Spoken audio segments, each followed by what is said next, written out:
उन्होंने planetary electron model हमको give किया था। कौन सा model? Planetary electron model give किया था। तो उस प्लेनेटरी इलेक्ट्रॉन मॉडल पे क्या क्या पोस्टुलेट्स है रदरफोर्ड एटॉमिक मॉडल का, उसको समझते हैं। ठीक, तो देखो फर्स्ट पोस्टुलेट ये बताता है कि एटम्स में मेनली दो पार्ट होते हैं। ये बात हमको रदरफोर्ड के एटॉमिक स्ट्रक्चर से पता चली। फर्स्ट पार्ट क्या होता है? न्यूक्लियस होता है जो कि सेंटर पे प्रेजेंट होता है, और उसी न्यूक्लियस के अराउंड में, उस न्यूक्लियस का जो अराउंड होता है वहां पर इलेक्ट्रॉन क्या करते रहते हैं? ट्रैवल करते रहते हैं या फिर मूव करते रहते हैं उस न्यूक्लियस के अराउंड पे। तो ऐसा समझा गया कि अगर ये न्यूक्लियस है और इसके अराउंड पे इलेक्ट्रॉन ट्रैवल कर रहा है, तो ये जो एरिया यहाँ पे जनरेट होता है ये एक तरीके का क्या होता है? ऑर्बिट होता है। और इसी ऑर्बिट पे जो इलेक्ट्रॉन्स है वो क्या करते हैं? मूव करते हैं। इस तरीके से आपका किसका कॉन्सेप्ट आया? ऑर्बिट का कॉन्सेप्ट आया। ठीक, जो कि हमको किसके थ्रू दिया गया? जो हमारे रदरफोर्ड थे उनके थ्रू दिया गया। तो हमको ये बात पता चल गई, देखिए हमको ये बात पता चल गई कि ये परफेक्ट हो गया कि जो स्फीयर है, मतलब आउटर मोस्ट एरिया न्यूक्लियस के बाद जो बनता है वो एक तरीके का क्या होता है? स्फीयर होता है। और इसी स्फीयर में जो इलेक्ट्रॉन्स हैं वो रिवॉल्व अराउंड करते रहते हैं। और इनके रिवॉल्व अराउंड जिस स्फीयर में ये करते हैं, इन अ केमिस्ट्री लैंग्वेज उस स्फीयर को क्या बोला जाता है? ऑर्बिट बोला जाता है। ठीक है, ये फर्स्ट पोस्टुलेट था गुड रदरफोर्ड मॉर्निंग। का। Good morning. इसके बाद नेक्स्ट देखते हैं सेकंड पोस्टुलेट क्या था।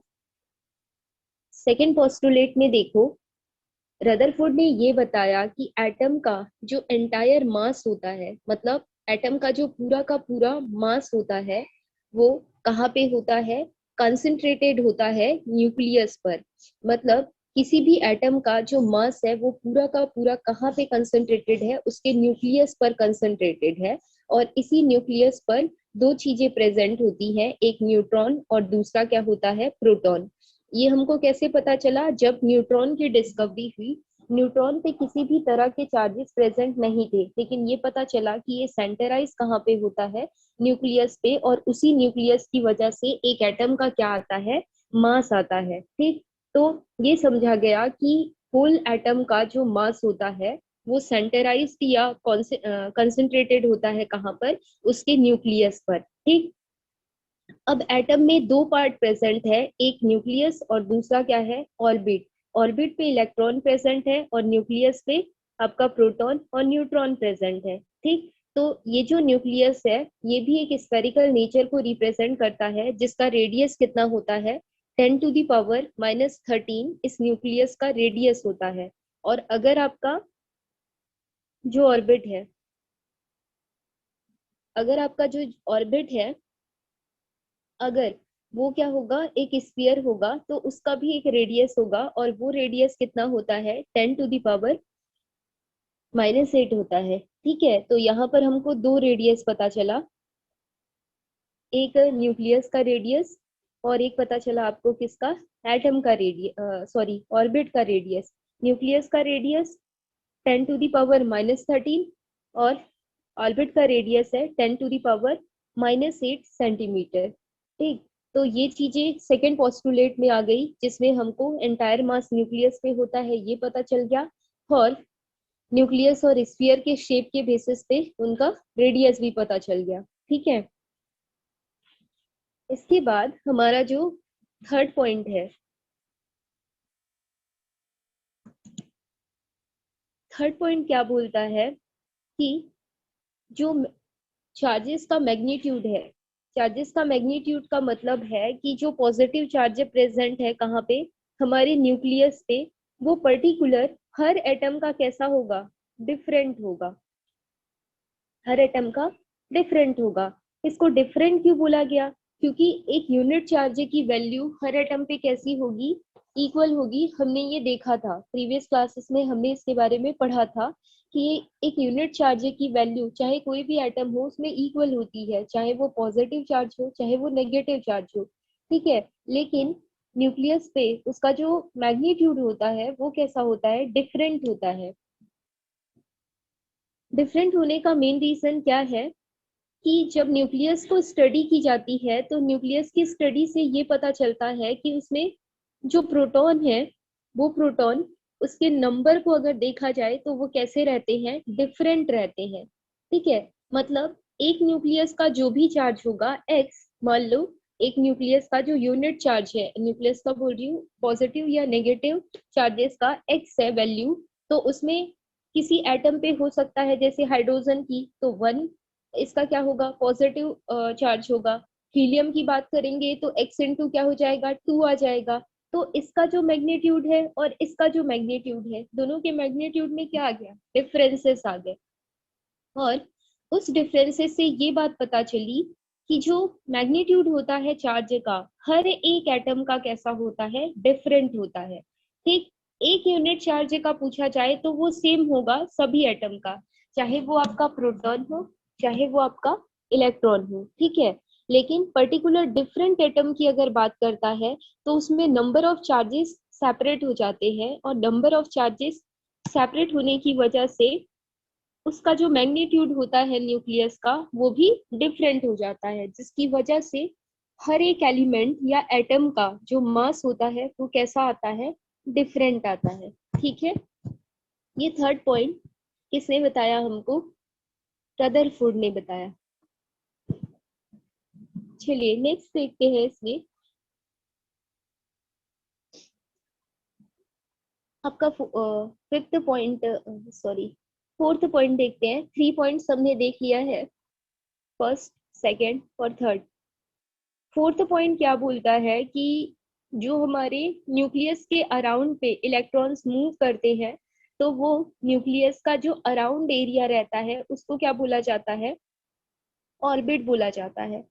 इस ऑर्बिट में numerous number of electrons present होते हैं, मतलब बहुत सारे इलेक्ट्रॉन्स इसमें क्या करते रहते हैं, रोटेट होते रहते हैं, ठीक है। और इस वजह से इसमें कितने नंबर ऑफ इलेक्ट्रॉन्स रोटेट हो रहे हैं किसी भी न्यूक्लियस के आउटर मोस्ट ऑर्बिट पे आपसे पूछा जाएगा, तो जितने नंबर ऑफ प्रोटॉन आपके न्यूक्लियस पे प्रेजेंट होंगे उतने नंबर ऑफ इलेक्ट्रॉन इस ऑर्बिट पे क्या कर रहे होंगे, रिवॉल्व अराउंड कर रहे होंगे, ठीक है। तो आप ऐसे पता कर सकते हो, ठीक। कि आपसे पूछेगा कि कोई एटम गिव कर दिया और इस एटम के ऑर्बिट पे how many electrons are revolve around in their orbit, ऐसा पूछता है। तो आपका आंसर कैसे आप पता करोगे, उस एटम का जो भी आपका एटॉमिक नंबर होगा उस एटॉमिक नंबर के इक्वल आपका क्या हो जाएगा, नंबर ऑफ प्रोटॉन हो जाएगा। तो जितना नंबर ऑफ प्रोटॉन किसी एटम में प्रेजेंट है उतना नंबर ऑफ इलेक्ट्रॉन आपका क्या होगा, किसी ऑर्बिट में प्रेजेंट होगा, ठीक है। तो उस ऑर्बिट पे उतने नंबर ऑफ इलेक्ट्रॉन प्रेजेंट होंगे, ठीक। चलो ये आपका कौन सा पॉइंट हो जाता है, फोर्थ पॉइंट हो जाता है, ठीक है। नेक्स्ट पॉइंट यहाँ पे हम डिस्कस करेंगे। नेक्स्ट पॉइंट आपका क्या है, फिफ्थ पॉइंट है, जिसमें ये बोला जा रहा है कि न्यूक्लियस के अराउंड पे जो इलेक्ट्रॉन्स क्या कर रहे हैं, मूव कर रहे हैं, उनकी स्पीड काफी हाई होती है, बहुत ज्यादा। इसी वजह से देखो ये इसको, मतलब आप अपने माइंड पे सोच सकते हो कि ये इधर क्या कर रहा है, टर्न आउट कर रहा है, जो अल्फा पार्टिकल है ये इधर टर्न आउट कर रहा है। मतलब अगर इसके अराउंड पे इलेक्ट्रॉन रोटेट हो रहा है तो इलेक्ट्रॉन के रोटेशन को, वो इलेक्ट्रॉन अभी आपने यहाँ पे देखा और फ्यू सेकंड्स में ही वो यहाँ पे आ जाएगा, ठीक है। तो कहाँ पे वो इलेक्ट्रॉन आ रहा है, एग्जैक्ट उसके पोजीशन को बता पाना काफी ज्यादा डिफिकल्ट है, क्योंकि वो रिवॉल्व कर रहा है, ठीक है। कोई भी चीज अगर घूम रही है तो एग्जैक्ट उसका जो पोजीशन है उसको हम बता सकते हैं क्या, एक एक्यूरेट पोजीशन हम उस चीज का नहीं बता सकते, हाँ। लेकिन जब वो रोटेट कर रहा है तो चाहे वो इलेक्ट्रॉन इस डायरेक्शन पे हो चाहे यहाँ पे हो, अगर पॉजिटिव चार्ज है तो जिस भी डायरेक्शन पे वो जा रहा है उधर वो थोड़ा सा क्या फील करेगा, अट्रैक्शन फील करने लग जाता है। और उस अट्रैक्शन की वजह से जो आपका अल्फा रे है वो क्या हो जाएगा, बेंड हो जाता है उस अट्रैक्शन फोर्स की वजह से, ठीक है। चलिए, तो ये इससे ये बात पता चलती है कि इलेक्ट्रॉन्स न्यूक्लियस के अराउंड पे रिवॉल्व तो करते हैं, बट उनकी स्पीड कैसी होती है, उनकी स्पीड काफी हाई होती है। ठीक है, तो इस वजह से जो इलेक्ट्रॉन है आपका, वो न्यूक्लियस पर एक फोर्स अप्लाई करता है, जिसको आप क्या बोलते हो, सेंट्रीफ्यूगल फोर्स बोलते हो। ये एक फिजिकल मेथड है जो सेंट्रीफ्यूगल फोर्स है, हम इसको एक प्रोसेस बोलते हैं। आगे जब हायर क्लासेस में आप जाओगे तो आप पढ़ोगे, जिसको बोला जाता है सेंट्रीफ्यूगेशन प्रोसेस। सेंट्रीफ्यूगेशन जो प्रोसेस होता है, इसमें बहुत सारे केमिकल रिएक्शन ऐसे होते हैं जो रिएक्शन करने के बाद क्या बनाते हैं, पीपीटी बनाते हैं, मतलब प्रेसिपिटेट बनाते हैं। तो वो जो प्रेसिपिटेट बनता है उसमें पार्टिकल बहुत ज्यादा माइक्रो लेवल पर होता है, तो वो फिल्ट्रेशन प्रोसेस के थ्रू सेपरेट नहीं हो पाता, और अगर हो भी जाए तो जो फिल्ट्रेट है आपका, वो एक्यूरेट अमाउंट आपके फिल्टर पेपर से सेपरेट नहीं हो पाएगा, क्योंकि सारा का सारा जो प्रेसिपिटेट है वो फिल्टर पेपर, अगर ये फिल्टर पेपर है तो ये सारा का सारा प्रेसिपिटेट यहाँ पे कलेक्ट हो जाएगा। तो यहाँ से जो भी फिल्ट्रेट है उसको जाने के लिए क्या चाहिए, रास्ता चाहिए, तो वो रास्ता तो इसने ब्लॉक कर दिया स्मॉल पार्टिकल होने की वजह से, तो नीचे जो फिल्ट्रेट है वो जा नहीं पाएगा। तो इस टाइप के सॉल्यूशन में जो आपका प्रेसिपिटेट है और जो आपका फिल्ट्रेट है, इन दोनों को सेपरेट करने के लिए हम क्या करते हैं, सेंट्रीफ्यूगेशन एक मेथड होता है, जिसमें टेस्ट ट्यूब के अंदर एक खांचे बने होते हैं उस इंस्ट्रूमेंट में, जिसमें टेस्ट ट्यूब को रख दिया जाता है और उसको गोल गोल रोटेट किया जाता है। तो जैसे जैसे आप रोटेट करोगे ना, तो जो फिल्ट्रेट है वो ऊपर आ जाता है और जो प्रेसिपिटेट है वो नीचे सेटल डाउन होता जाता है। उसी सेंट्रीफ्यूगेशन प्रोसेस के थ्रू ये आपका सेंट्रीफ्यूगल फोर्स आया है।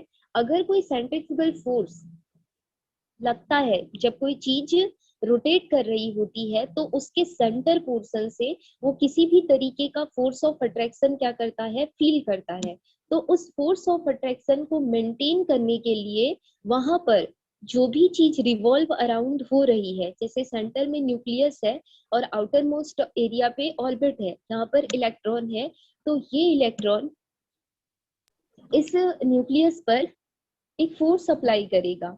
ठीक है, और उस फोर्स को क्या बोला जाता है, सेंट्रीफ्यूगल फोर्स। इस सेंटर पर एक तरीके का अट्रैक्शन फील करेगा, और उस अट्रैक्शन को मेंटेन करने के लिए वो क्या करते जाता है, सेंट्रीफ्यूगल फोर्स इस पे लगाते जाता है, ताकि इन दोनों के बीच का जो डिस्टेंस है वो कैसा रहे, मेंटेन रहे, इस वजह से ये लगाता है। इसके बाद अगर हम जो रदरफोर्ड ने मॉडल बताया है, उस मॉडल का कंपैरिजन किससे करते हैं, सन और किससे, प्लैनेट से करते हैं, तो देखो इसमें क्या चेंजेस आएगा। फिफ्थ पॉइंट आपको क्लियर हो गया होगा कि इलेक्ट्रॉन न्यूक्लियस पे प्रोटॉन होने के बावजूद उस पे क्यों नहीं गिरता, क्योंकि वो अपने फोर्स ऑफ अट्रैक्शन को मेंटेन रखने के लिए क्या लगाता है, एक टाइप का सेंट्रीफ्यूगल फोर्स लगाता है, जिससे दोनों डायरेक्शन में जो बैलेंस है या फोर्स ऑफ अट्रैक्शन है न्यूक्लियस और इलेक्ट्रॉन का, वो मेंटेन रहता है। ठीक, और यहाँ पर ये बताया जा रहा है, फिफ्थ या सिक्स पॉइंट हमको ये बताया जा रहा है कि होल एटम का स्ट्रक्चर कैसे होता है, हमने देख लिया। एटम और न्यूक्लियस, सॉरी, ऑर्बिट और न्यूक्लियस के बीच में काफी ज्यादा क्या, एम्प्टी स्पेस होता है, और इस एम्प्टी स्पेस की वजह से ये इस फोर्स ऑफ अट्रैक्शन को क्या रख पाता है, मेंटेन रख पाता है। तो हमने रदरफोर्ड्स के यहाँ पे पोस्टुलेट्स देखे, जिसमें हमने ये जाना कि एटम का स्ट्रक्चर कैसे होता है, सेंटर पे न्यूक्लियस, आउटर मोस्ट एरिया पे इलेक्ट्रॉन रिवॉल्व अराउंड करते हैं, जिसको ऑर्बिट बोला जाता है। एटम का जो एंटायर मास होता है वो कंसंट्रेटेड होता है उसके न्यूक्लियस पर, जिसका radius 10 to the power -13 to 10 to the power -8 centimetre होता है। ये एटम का है और वो न्यूक्लियस का है। ठीक है, हर एक एटम का जो मैग्नीट्यूड ऑफ चार्ज होता है वो डिफरेंट होता है, इन्होंने ये बताया। साथ में इन्होंने ये बताया कि जब इलेक्ट्रॉन न्यूक्लियस के अराउंड रिवॉल्व करता है, तो उस टाइम पर वो न्यूक्लियस पर एक फोर्स लगाता है, जिसको सेंट्रीफ्यूगल फोर्स बोला जाता है, ताकि दोनों का जो डिस्टेंस है वो मेंटेन रहे। ठीक है, इसके बाद जो फिफ्थ पॉइंट है उसमें ये बताया गया कि न्यूक्लियस और जो हमारा ऑर्बिट होता है, इन दोनों के बीच में काफी एम्प्टी स्पेस होता है। ठीक है, ये सारे पोस्टुलेट्स हो जाते हैं किसके, रदरफोर्ड के। देन नेक्स्ट टॉपिक यहाँ पे बताया गया है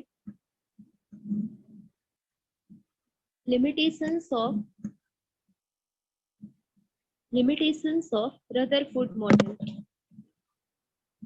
चलिए देखते हैं रदरफोर्ड मॉडल का लिमिटेशन क्या है। रदरफोर्ड ने अपने मॉडल को कैसे कंसीडर किया था कि एटम के न्यूक्लियस को सन की तरह कंसीडर किया था, और जो हमारा इलेक्ट्रॉन है उसको प्लैनेट की तरह क्या किया था, कंसीडर किया था। लेकिन जो हमारे सन और प्लैनेट होते हैं, अगर आप उनकी स्टडी करोगे तो उस पर किसी भी टाइप का कोई चार्जेस प्रेजेंट नहीं होता। वो कैसे होते हैं, न्यूट्रल होते हैं।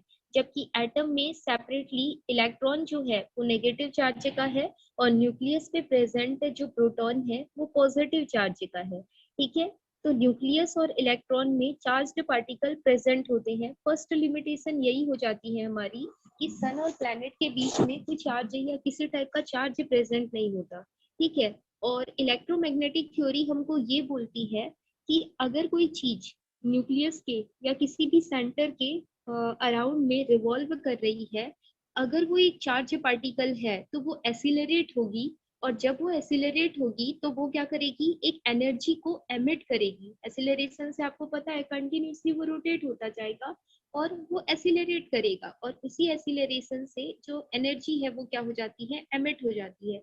क्योंकि उसकी स्पीड को देख के हम ये बता सकते हैं। ठीक, लेकिन अगर वो एमिट करता है रेडिएशन को, ये कौन बोल रहा है, इलेक्ट्रोमैग्नेटिक थ्योरी ऐसे बोलती है कि कोई चार्ज पार्टिकल अगर कंटिन्यूसली रोटेट हो रहा है तो वो एनर्जी को क्या करते जाता है, एमिट करते जाता है। क्योंकि देखो, जो रेस है या यहाँ पे जो इलेक्ट्रॉन्स बोला गया है जिसको हम एज अ कैथोड रे अगर कंसीडर कर रहे हैं, तो एक रे है और वो रे क्या है, चार्ज रे है। तो उस रे में पार्टिकल नेचर होता है, हमने जाना।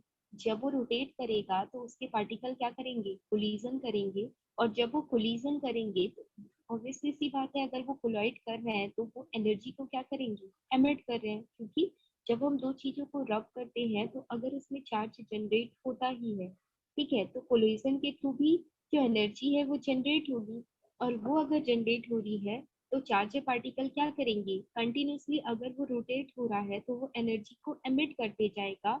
और जो इलेक्ट्रॉन्स में एनर्जी का वैल्यू है, जो कि ऑर्बिट पे कंटिन्यूसली रोटेट हो रहे हैं, वो क्या होना चाहिए, धीरे धीरे उसका एनर्जी कम हो जाना चाहिए, जिससे जो आपके इलेक्ट्रॉन की स्पीड है वो धीरे धीरे क्या होती जाएगी, कम होती जाएगी। और कम होने के बाद उसका जो रिवॉल्व अराउंड का एरिया है वो क्या होता जाएगा, कम होता जाएगा। और रिवॉल्व अराउंड का एरिया उसके रिवॉल्विंग प्रोसेस के थ्रू अगर कम होता जा रहा है, तो एक टाइम ऐसा आएगा कि जो न्यूक्लियस है उस पे आपका जो इलेक्ट्रॉन है वो क्या हो जाएगा, फॉल डाउन हो जाएगा।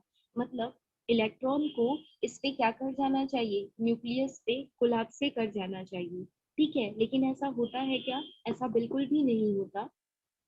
और इन्होंने ये बोला कि इलेक्ट्रॉन रिवॉल्व अराउंड कर रहा है, और अगर वो रिवॉल्व अराउंड कर रहा है तो इलेक्ट्रोमैग्नेटिक थ्योरी यही बोलती है कि अगर कोई चार्ज पार्टिकल रिवॉल्व अराउंड करता है तो वो एक एनर्जी एमिट करता है, और जैसे जैसे वो एनर्जी एमिट करता जाएगा उसके स्फीयर का जो कंडीशन है वो क्या होता जाएगा, छोटा होता जाएगा। और एक कंडीशन ऐसा आएगा कि जो आपका इलेक्ट्रॉन है वो न्यूक्लियस पे क्या हो जाएगा, गिर जाएगा या कोलैप्स से कर जाएगा।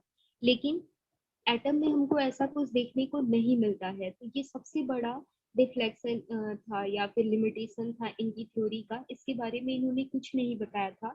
इन्होंने सिर्फ ये बोला कि सेंटर पे न्यूक्लियस है और रिवॉल्व अराउंड पे जो आपका ऑर्बिट है वहां पे इलेक्ट्रॉन क्या कर रहे हैं, ट्रैवल कर रहे हैं। और अगर इलेक्ट्रॉन ट्रैवल कर रहे हैं तो इलेक्ट्रोमैग्नेटिक थ्योरी के बेसिस पे उसकी साइज धीरे धीरे छोटी होती जाएगी।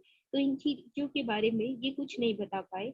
तो इनके मॉडल में भी हम ये बोल सकते हैं कि किसी तरीके का डिस्टॉर्शन था या डिफेक्ट था, लेकिन बहुत सारी चीजें इन्होंने एटॉमिक स्ट्रक्चर के बारे में सही बताई थी। ठीक, तो इसके बाद जो हमारा मॉडल था प्लेनेटरी इलेक्ट्रॉन मॉडल, वो सक्सेसफुल नहीं हुआ, क्योंकि जो हमारा अर्थ है एक प्लैनेट की तरह जो बिहेव करता है, और यहाँ पर जो सन है उनमें किसी भी टाइप का कोई चार्जेस नहीं है, और चार्जेस नहीं होने की वजह से जो प्लैनेट है वो सन पे कोलैप्स नहीं करती है। लेकिन अगर आप एटम का स्ट्रक्चर ऐसे बता रहे हैं, तो इस तरीके से जो इलेक्ट्रॉन है कुछ टाइम के बाद उसको न्यूक्लियस पे कोलैप्स कर जाना चाहिए। लेकिन इन बातों को ये एक्सप्लेन नहीं कर पाए थे। ये हमारा रदरफोर्ड एटॉमिक मॉडल का क्या हो जाता है, लिमिटेशन हो जाता है। ठीक है। और इसी वजह से एटॉमिक स्ट्रक्चर की आगे और स्टडी की गई, जिसमें हमारे साइंटिस्ट आए थे बोर, नील्स बोर जिनको बोला जाता है। और नील्स बोर ने आगे चलकर हमको क्या दिया,